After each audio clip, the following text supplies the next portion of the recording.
Bienvenue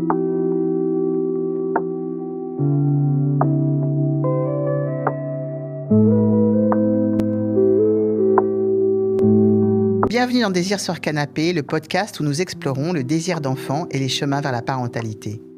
Dans ce podcast, nous parlerons de PMA, d'adoption, de dons, de grossesse inattendue, mais également des accidents de parcours ou encore des parcours qui n'aboutissent pas vers l'enfant, mais qui pourtant nous construisent.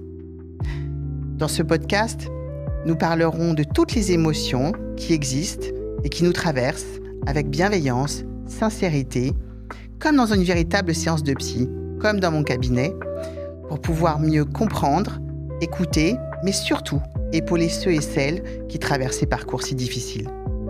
Dans Désir sur Canapé, ce sont des personnalités publiques, acteurs, journalistes, chanteurs, politiques, qui viendront vous partager leur histoire pour que vous puissiez mieux vivre la vôtre. J'ai le plaisir d'accueillir dans ce nouvel épisode Prisca Thévenot, députée des Hauts-de-Seine, ex-porte-parole du gouvernement de Gabriel Attal, ex-ministre, mais surtout aujourd'hui une grande militante de la santé des femmes, et puis la maman de 2 petits garçons.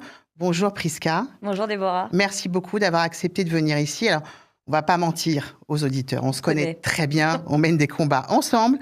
Donc dans la vraie vie, on se tutoie, donc aujourd'hui on va se tutoyer. Allez.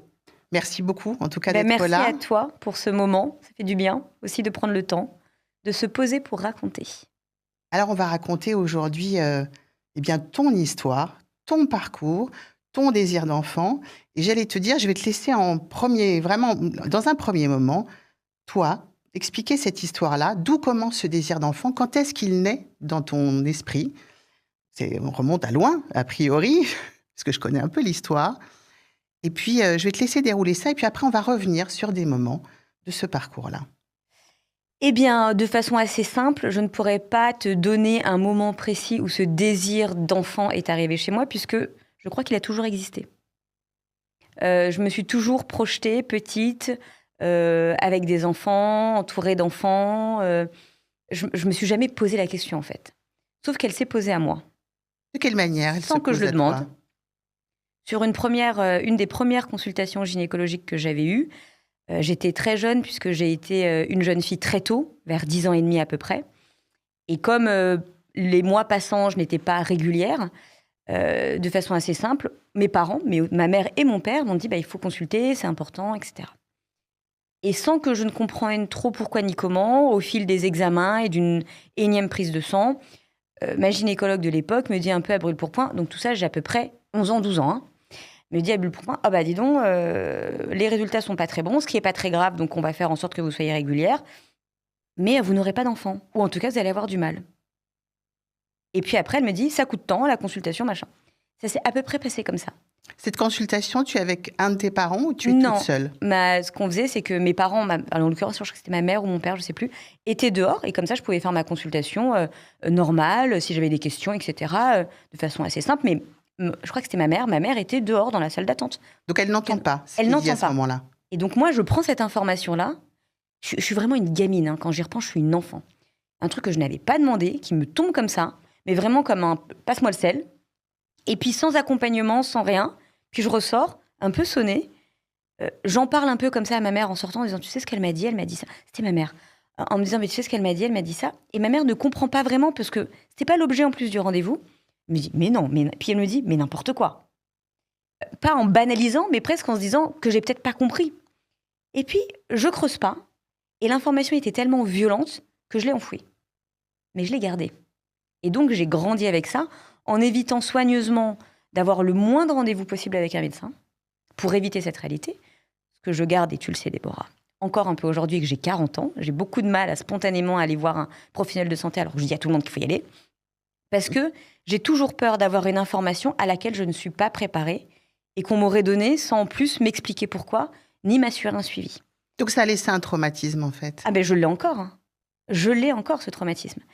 Et donc, j'ai grandi, mais littéralement grandi avec ce sujet-là, qui m'a poursuivi très longtemps.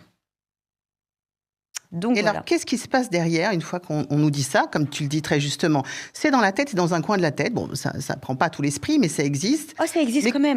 quand on commence à avoir des histoires d'amour, on rencontre des gens et qu'on se dit peut-être que je pourrais me projeter avec quelqu'un, qu'est-ce qui se passe dans ta vie On se à ce construit quand même moment-là? avec ça, avec le principe que on n'aura pas d'enfant. Et je ne savais pas vraiment pourquoi en plus, hein, mais je n'aurais pas d'enfant. Et puis c'est un professionnel de santé qui vous dit ça, donc forcément. Et puis, alors bon, les amours faisant, on ne se projette pas forcément avec chacun de ses amoureux. Hein. Heureusement. Mais à un moment, quand le sujet se pose réellement, très vite, avec la personne qui est mon mari aujourd'hui, on s'est obligé, même dans le début de la relation, de le dire. Il y a une angoisse On se dit, de la réaction de l'autre? en tout cas, il y a une volonté d'être transparent. Et donc, très rapidement, je lui ai dit, attention, moi, je préfère te dire, je ne sais pas où toi, tu en es par rapport à moi dans la relation, ce qui est un peu étonnant, en plus, dans ta façon de se construire dans une relation. Mais je lui ai dit, en tout cas, il faut que tu saches que si jamais ça devient sérieux avec moi, tu n'auras pas d'enfant de façon naturelle avec moi.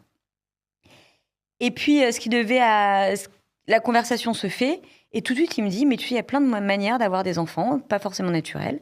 Et donc, ce qu'on va faire, pour te montrer que c'est sérieux, on va choisir un prénom, une fille et un garçon. Et comme ça sera, un jour, on aura un enfant, ça sera les prénoms. Et donc, un des prénoms, c'était Paul. Mon premier garçon s'appelle Paul. Donc voilà. C'est rassurant quand il y a cette discussion et qu'il a cette réaction quasi immédiate de dire, moi, je suis capable de me projeter de mille et une manières, en fait, Ouais. Et dans puis, je cette pense que c'est parentalité. important aussi de le dire parce que il y a un tabou qui est quand même un peu important. C'est que, je ne sais pas si on a honte, on est gêné, mais on ne le dit pas spontanément. Moi, je sais que même mes copines, j'en ai jamais parlé avec elles.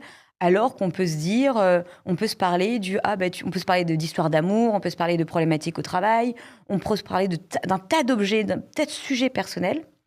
Mais celui de la maternité ou de l'infertilité, c'est quand même un énorme non-dit dans notre société. Et j'ai envie de vous dire, c'est pas grave. Parce que d'une, c'est un sujet comme un autre. C'est un sujet sur lequel on peut avoir pas mal d'aide en plus. Et c'est un sujet sur lequel on peut discuter comme plein d'autres sujets. Et c'est ce que j'essaie de faire aujourd'hui, notamment aussi avec toi, c'est de dire, parlons-en. On n'aura peut-être pas de réponse sur tout, Oui, mais on aura un accompagnement. tu le dis très justement, puisque là, tu parles comme la militante que tu es, mais la Prisca qui un jour rencontre son compagnon et pose la question, tu le dis toi-même, c'est pas une évidence de le dire, en effet. Ça devient compliqué d'en parler, puisqu'il y a quand même eu un silence de 10 ou 15 ans autour du sujet, depuis que tu le sais jusqu'au moment où il y a cette discussion. Et au final, quand j'ai décidé que c'était aussi le temps pour moi d'en parler, j'en ai parlé. J'en ai parlé à un professionnel de santé qui est devenu mon gynécologue. D'ailleurs, ils sont deux, de façon extrêmement simple, posée. J'ai eu du coup, dès l'instant où moi j'ai accepté d'en parler, j'ai eu un accueil juste exemplaire. Et ça enlève un poids monstrueux. Ça enlève un poids. Je pense que c'est ça aussi, de pouvoir en parler, de pouvoir le dire. Pas besoin de dramatiser. C'est déjà suffisamment compliqué comme ça. Et puis on se rend compte surtout qu'on n'est pas seul. D'une, pour être accompagné, et malheureusement, dans cette situation-là. Qu'est-ce qu'ils te disent? Tu dis très justement, ces deux médecins, ils sont exemplaires, ils vont m'aider. Qu'est-ce qu'ils te disent par rapport à ce qu'on t'a diagnostiqué à un moment donné, donc, sur lequel il n'y a même pas de nom, d'ailleurs? Oui. Est-ce que ça prend un nom? Est-ce que ça prend une forme à ce moment-là? Oui, c'est le SOPK. Donc ça a été dit après. On m'a dit, on va... Alors tout de suite, je me souviens très bien, premier rendez-vous, c'est pas dramatique. Alors rien que d'avoir, je me souviens en plus, relever sa tête, parce qu'il m'avait refait des examens, etc. Il me dit, mais c'est pas dramatique. Bon, on va accompagner, on va voir. Et puis, je me souviens de sa deuxième phrase, c'était « Mais sinon, ça va ?» Et je dis « non, parce qu'en fait, on va le faire ensemble. » Et en fait, rien que de dédramatiser le sujet, qui est quand même un sujet complexe, j'étais accompagnée, et je suis accompagnée par même des professionnels de l'infertilité.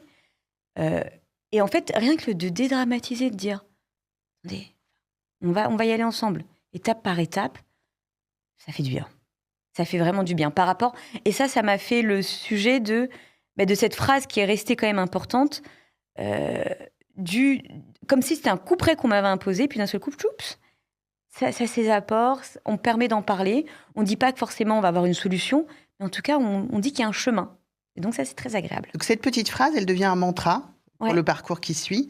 Et il ressemble à quoi, ce parcours-là? Une fois qu'on a dit c'est un SOPK, alors pour ceux qui ne le savent pas, donc le SOPK, c'est le syndrome des ovaires polykystiques, quand même qui touche une femme sur 7 en France, je pense que c'est important de le dire, qui malheureusement met à peu près 7 ans pour un diagnostic, à peu près même chose que l'endométriose. Donc c'est pas anodin, c'est une des premières causes d'infertilité en France. Une fois qu'on a le mot, qu'est-ce qui se passe pour toi derrière dans ce parcours-là?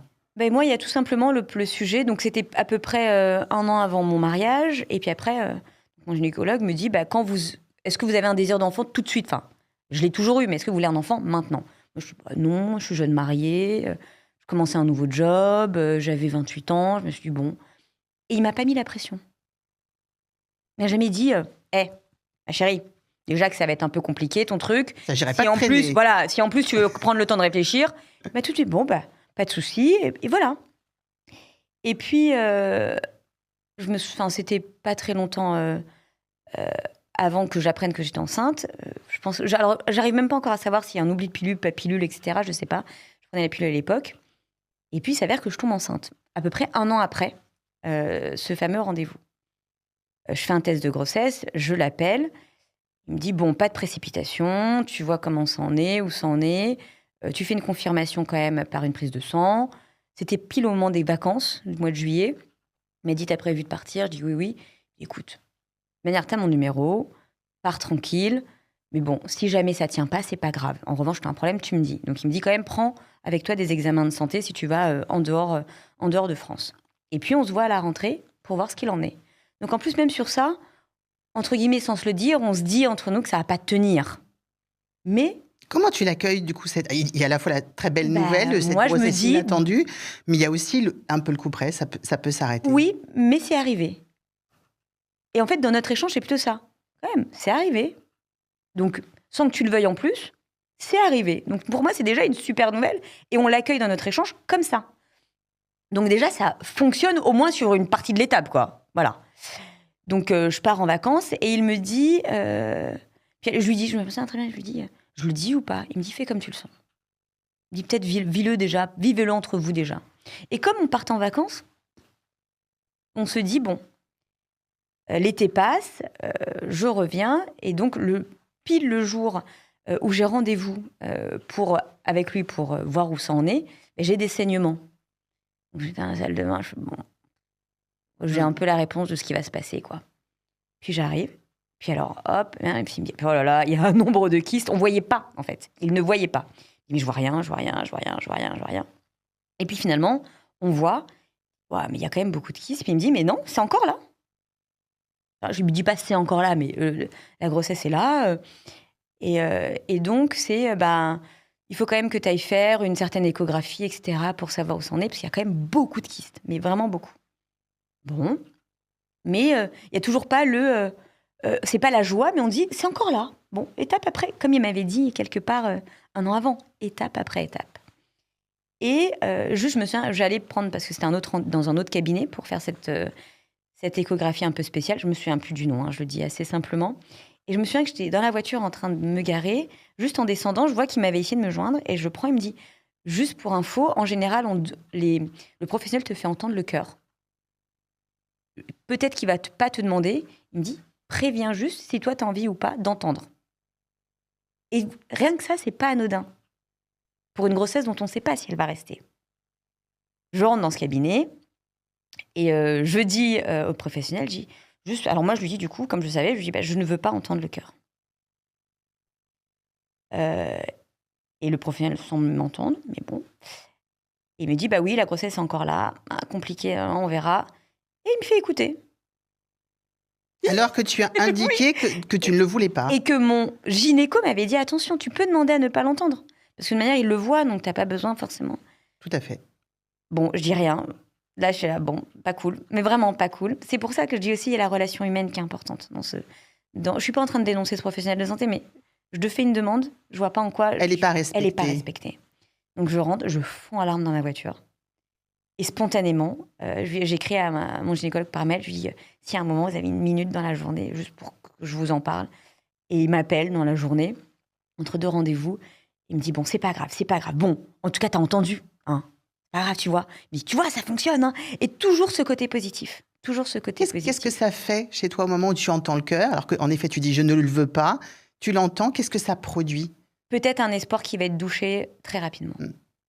Et donc ça, c'était dur en fait. Alors que jusque-là, je vivais cette grossesse, ce début de grossesse, comme c'est possible, même si ça dure pas, c'est pas grave.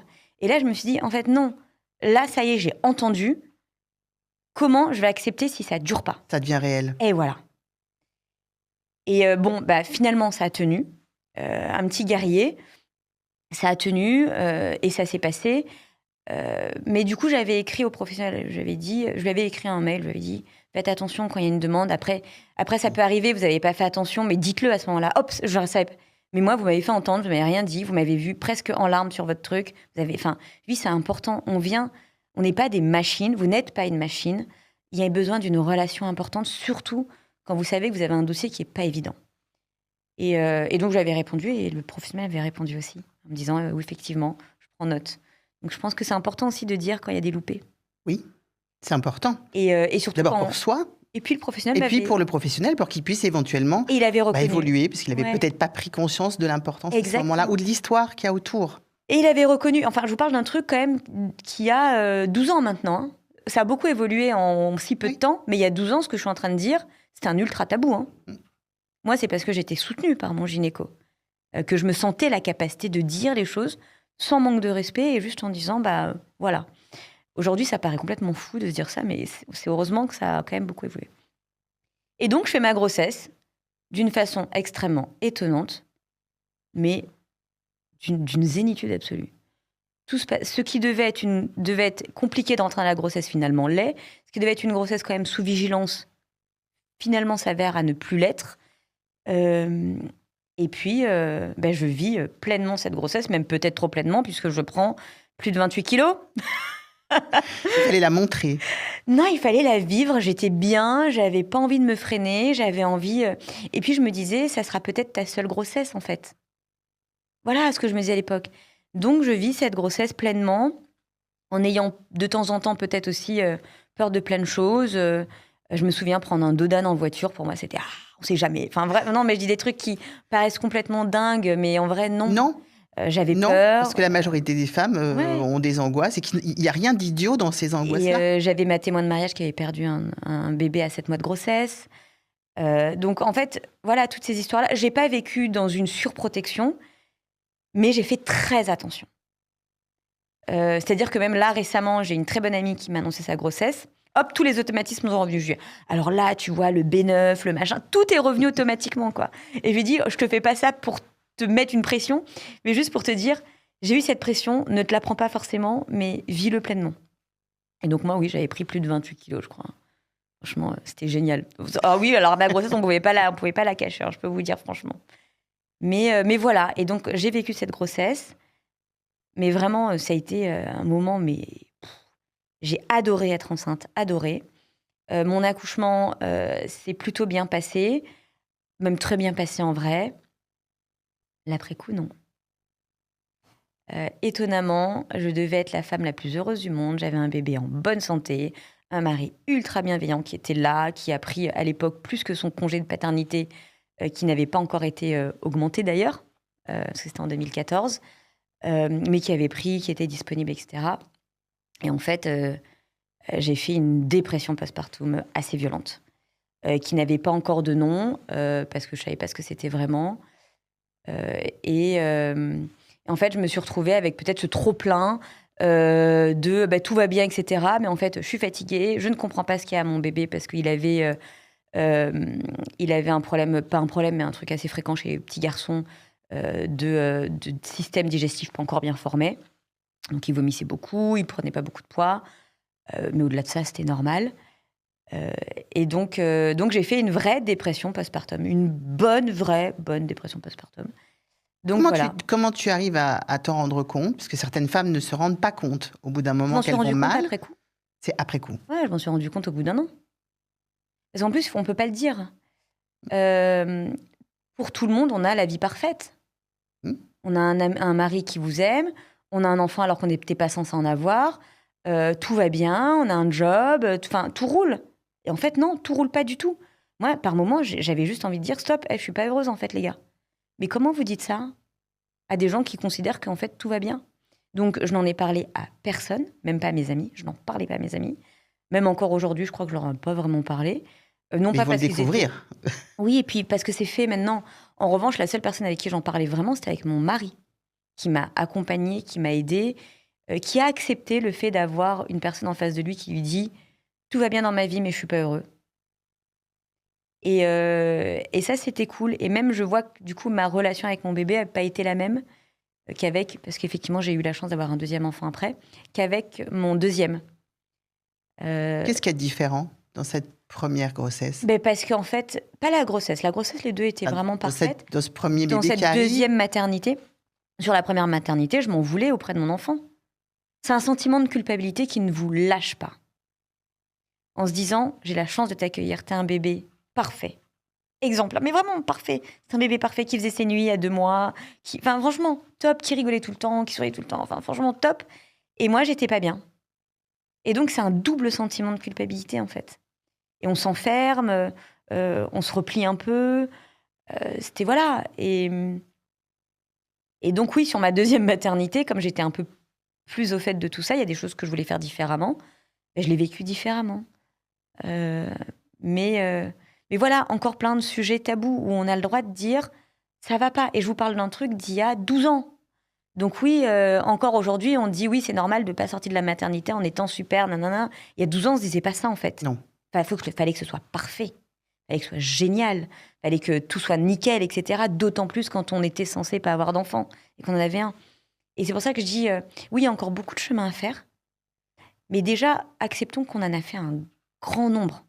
De dire que ça va pas, et c'est OK. Et c'est OK. On ne pouvait pas dire ça il y a 10 ans, il y a 12 ans. On n'avait pas le droit de le dire. Et cette deuxième grossesse, parce que finalement, la première, elle est un peu miraculeuse. Tout se passe formidablement bien, bon, hormis le postpartum, mais il n'y a pas d'appréhension sur cette deuxième grossesse qui doit arriver, alors que là, on se dit, est-ce que le coup de chance va revenir? Et puis, comment je vais vivre après, une fois qu'il sera là? En fait, la deuxième, pour le coup, j'avais arrêté la pilule en se disant, bon, pareil, mon gynécologue me dit, on verra, et si tu as besoin, on fera le chemin ensemble. Donc, il me dit, puis c'était les fêtes de c'était vers la fin d'année. Il me dit, tu verras. En fait, la grossesse, ça arrive assez rapidement. Donc, pareil, rebelote, oui, on ne sait pas si ça va tenir ou quoi. Et en fait, ça tient. Donc, c'est pour ça que je dis, j'ai eu presque 15 ans entre ce fameux moment de ce cabinet médical à 12 ans jusqu'à mes 26, 27 ans et puis 30 ans, où j'ai cru que je ne pourrais pas tomber enceinte. Et finalement, j'ai eu 2 grossesses qui se sont très bien passées. 2 maternités qui, avec leurs histoires chacune, heureusement, se sont très bien passées. Mais aussi parce que j'ai eu un accompagnement qui me sécurisait. En me disant, si ça ne va pas au bout, c'est OK. On sera à côté, on avancera. Et je pense que ce que je dois... Enfin, si j'ai juste un truc à dire, c'est tous les parcours ne sont pas les mêmes. Toutes nos façons d'intégrer nos parcours, d'ailleurs, ne sont pas les mêmes. On a le droit de réagir différemment d'une histoire à l'autre et c'est normal. Et ce que j'ai envie de vous dire, c'est plutôt de dire, c'est OK. Acceptons-le, mais acceptons d'en parler. Donc oui, ma deuxième grossesse s'est super bien passée. Je n'ai pas pris 28 kilos cette fois. Je me suis dit, c'est bon, on va arrêter. J'ai été un peu plus maître de mon accouchement parce que je l'avais vécu la première et que donc là, je voulais être un peu plus acteur du sujet. Je n'ai pas eu de dépression postpartum, mais parce que j'avais vécu l'autre. Enfin voilà, on apprend aussi, ce qui est normal. Mais voilà, je pense que c'est ça qui est important. Si j'avais un truc, on avait déjà parlé toutes les deux, mais si j'avais un truc que j'aurais aimé peut-être changer, c'est de ne pas rester dans mon non-dit pendant 15 ans. De ne pas grandir avec ça. Parce que encore aujourd'hui, j'ai un rapport au sujet, et c'est pour ça que je suis engagée sur la santé des femmes, parce que moi-même, je n'ai pas encore fait peut-être l'introspection de tout ça à titre perso. C'est pour ça peut-être que je suis très engagée pour les autres, très, très engagée pour les autres. Mais si j'avais un truc à changer, oui, c'est pas rester dans ce non-dit pendant 15 ans. Parce que j'en porte encore aujourd'hui des petites séquelles, quoi. Oui, mais qui sont essentielles. Qui sont essentielles. Puisqu'il s'agit de s'occuper de soi aussi. Exactement. je ne vais pas le redire, mais je le dis à tous mes patients, il faut s'occuper de soi, c'est indispensable. N'est-ce pas? Qu'est-ce que ça change, ce parcours-là, cette complexité-là, donc tout ce que tu viens de nous raconter j'allais dire très humainement, qu'est-ce que ça change dans ton parcours de vie? Est-ce que ça a changé quelque chose? Est-ce que Oui, ça t'a changé? ouais, je suis moins attentif sur ces sujets-là au regard des autres. Parce que je me dis pas, c'est pas que je m'en moque, c'est que je me dis pas qu'a priori, je vais être jugée. Je me dis qu'a priori, je vais être aidée maintenant. Et que s'il y en a qui ont envie plutôt de juger, passe autre chose. Et que je me dis que c'est pas... bien sûr qu'on a j'ai des amis très très proches qui sont là, qui aident, qui accompagnent, que j'aide aussi et que j'accompagne. Et puis d'autres moins, mais c'est pas grave en fait. Tout l'enjeu, c'est plutôt de pas considérer qu'a priori, on sera jugé. Et c'est ça. Donc, on peut dire toute la journée, il faut briser les tabous, briser les tabous. Ouais, en fait, il faut surtout dire, vous serez par défaut aidé. Soyez rassurés parce que par défaut, vous serez aidé. Simplement dire, parler, ouais, enfin, ok, si je parle et que ma parole n'est pas accueillie, je te le raconte, non, parle pas en fait. Non, on sera accueilli. Parce qu'aujourd'hui, les mentalités, en tout cas dans notre pays, ont énormément évolué. L'accompagnement s'est fait. Les endroits où cette parole peut être accueillie le sont.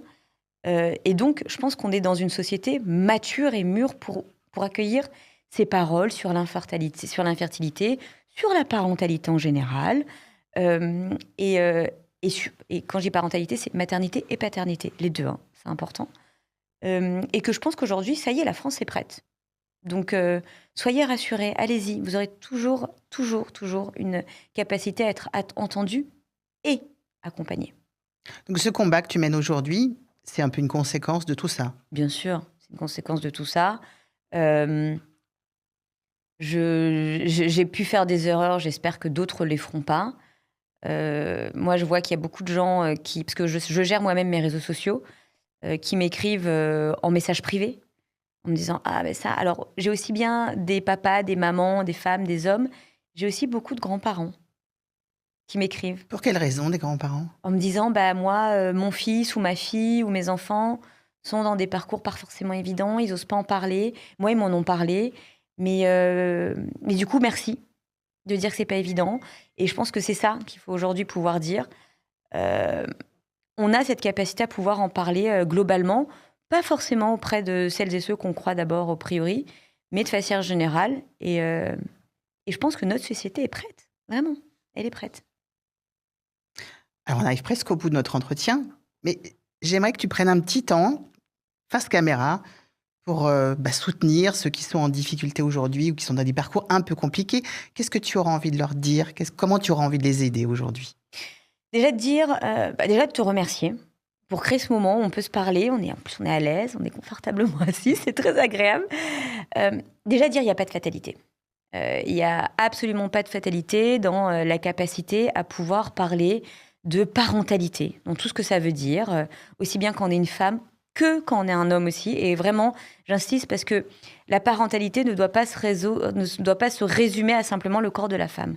C'est quelque chose qu'on doit pouvoir parler, qu'on soit une femme ou un homme.